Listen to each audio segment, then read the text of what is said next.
Ben ni dia melakukan benda-benda yang sangat-sangat luar tabi.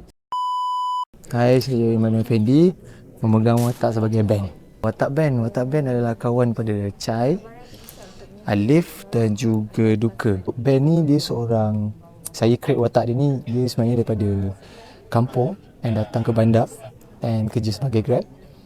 And dia ni nak cakap memanglah dia jahat, tapi dia tak sejahat Alif dan juga Chai.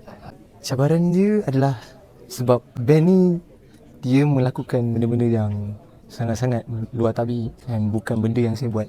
So saya kena kaji benda macam benda-benda yang tak baik dia buat ni. Saya kena buat research sikit, sebab kita tak boleh nak menjiwa watak kalau kita tak faham apa benda yang dia buat.